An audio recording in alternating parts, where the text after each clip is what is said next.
സംസ്ഥാനത്ത് തദ്ദേശ തെരഞ്ഞെടുപ്പിന്റെ വോട്ടെടുപ്പ് പൂർത്തിയായി. രണ്ടാം ഘട്ടത്തിൽ മികച്ച പോളിംഗ് ആണ് രേഖപ്പെടുത്തിയത്. 75.75% പോളിംഗ് രേഖപ്പെടുത്തി. കണ്ണൂർ, കോഴിക്കോട് കോർപ്പറേഷനുകളിൽ 67%-ലേറെ പേർ വോട്ട് ചെയ്തു. തൃശൂരിൽ 62% പോളിംഗ്. മറ്റന്നാളാണ് വോട്ടെണ്ണൽ. മുഹമ്മദ് അസ്ലം ചേരുന്നു വാർത്തയുടെ വിശദാംശങ്ങളുമായി. അസ്ലം, എങ്ങനെയുണ്ടായിരുന്നു ഈ രണ്ടാം ഘട്ട വോട്ടെടുപ്പ്?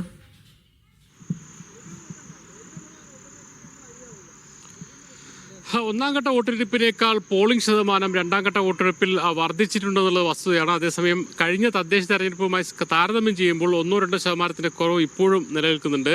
തൃശ്ശൂർ മുതൽ കാസർഗോഡ് ജില്ലകളിലാണ് ഇന്ന് വോട്ടെടുപ്പ് നടന്നത്. അതിൽ കോഴിക്കോട് ജില്ല നമ്മൾ നോക്കുകയാണെങ്കിൽ കഴിഞ്ഞ തവണ 79.23 ആയിരത്തി 76.6 നിലവിൽ എത്തി നിൽക്കുന്നത്. അതായത് 3% കുറവ് നിലവിലുണ്ട്. അവസാനത്തെ കണക്കുകളെടുത്ത് നോക്കുമ്പോൾ ഒരുപക്ഷെ 2%-ലെങ്കിലും കുറവ് ഉണ്ടാവുമെന്നാണ് പ്രതീക്ഷിക്കുന്നത്. സമാനമായ രീതിയിൽ തന്നെയാണ് മലപ്പുറത്തും കാസർഗോഡും കണ്ണൂരും വയനാടും അതോടൊപ്പം തന്നെ തൃശ്ശൂരും പാലക്കാടുമെല്ലാം ഉണ്ടായിരിക്കുന്നത്. ഈ 2% വരുന്നതിൻ്റെ കുറവ് വലിയൊരു പ്രശ്നമായി രാഷ്ട്രീയ പാർട്ടികൾ കാണുന്നില്ല. കാരണം വോട്ടേഴ്സ് ലിസ്റ്റ് പലതും ഒഴിവാക്കേണ്ടതുണ്ടായിരുന്നു എന്ന് മാത്രമല്ല, വിദേശത്തേക്ക് പോയ വിദ്യാർത്ഥികളുടെ അടക്കം കാര്യങ്ങൾ പരിഗണിക്കുമ്പോൾ നാട്ടിൽ വോട്ട് ചെയ്യാൻ ഉണ്ടായിരുന്നവരിൽ 40%-80% പേരെങ്കിലും വോട്ട് രേഖപ്പെടുത്തിയതുകൊണ്ട് തന്നെ വോട്ടിംഗ് ശതമാനത്തിന് കുറവ് വലിയ പ്രശ്നമായി രാഷ്ട്രീയ പാർട്ടികൾ കാണുന്നില്ല. അതുമാത്രമല്ല, രണ്ട് മുന്നണികൾ LDF ആണെങ്കിലും UDF ആണെങ്കിലും അവർ തെരഞ്ഞെടുപ്പ് മുമ്പേ മുന്നോട്ട് വെച്ച ഒരു പ്രതീക്ഷ ഇപ്പോഴും പങ്കുവയ്ക്കുന്നുണ്ട്. കോഴിക്കോട് അതോടൊപ്പം തന്നെ കണ്ണൂർ, പിന്നെ പാലക്കാട് ജില്ലകളിൽ ശക്തമായ ഒരു മേധാവിത്വം LDF മുന്നോട്ട് വയ്ക്കുമ്പോൾ മലപ്പുറവും വയനാടും അതോടൊപ്പം തന്നെ കാസർഗോഡും UDF വലിയ പ്രതീക്ഷ വയ്ക്കുന്നുള്ളതാണ് വസ്തുത.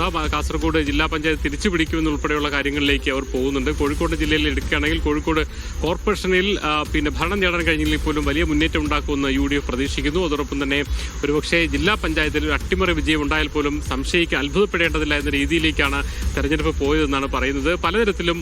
പലതരം ഫാക്ടറികൾ പ്രവർത്തിച്ചായി രാഷ്ട്രീയ പാർട്ടികൾ വിലയിരുത്തുന്നുണ്ട്. പക്ഷേ എല്ലാവരും പറയുന്ന ഒറ്റ കാര്യം എന്ന് പറയുന്നത് വോട്ടർമാർ കൂട്ടത്തോടെ തന്നെ രാവിലെ മുതൽ തന്നെ വന്നു. അതുകൊണ്ട് തന്നെ ഒരു തീരുമാനത്തിന്റെ അടിസ്ഥാനത്തിൽ വോട്ടർമാർ വന്നതുപോലെ ഇരുന്നു. മാത്രമല്ല, ന്യൂനപക്ഷ മേഖലകളിൽ വലിയ തോതിലുള്ള വോട്ടിംഗ് നടന്നിട്ടുണ്ട്. അതിന് പ്രധാനപ്പെട്ട കാരണമായി രാഷ്ട്രീയ പാർട്ടികൾ തന്നെ പറയുന്നത് SIR-മായി ബന്ധപ്പെട്ട് ഉയർന്ന വിവാദങ്ങൾ, അത് വോട്ട് എന്തായാലും ചെയ്തില്ലെങ്കിൽ ഒരുപക്ഷെ വോട്ട് ചെയ്തില്ലെങ്കിൽ തന്നെ SIR-ൽ തന്നെ ഉൾപ്പെട്ടു പോകില്ലയോ എന്നുള്ള ആശങ്കകൾ പലർക്കും ഉണ്ടായിരുന്നു. വോട്ടേഴ്സ് ലിസ്റ്റും അല്ലെങ്കിൽ തദ്ദേശ തെരഞ്ഞെടുപ്പും SIR-മായി ബന്ധമില്ലെങ്കിൽ പോലും ആ രീതിയിലുള്ളൊരു ആശങ്ക ഉയർന്നതിനെ തുടർന്ന് അത് വോട്ടിംഗിൽ കൂടുതലായി തന്നെ ബാധിച്ചിട്ടുണ്ട്. അതുകൊണ്ട് തന്നെ UDF ഈ ന്യൂനപക്ഷ കേന്ദ്രങ്ങളിലുള്ള വോട്ടിംഗ് വർധനവെ UDF വലിയൊരു അനുകൂല സാഹചര്യമായി മലബാറിൽ കാണുന്നു. അതുകൊണ്ട് തന്നെ വലിയ പ്രതീക്ഷയിലാണ് അവർ.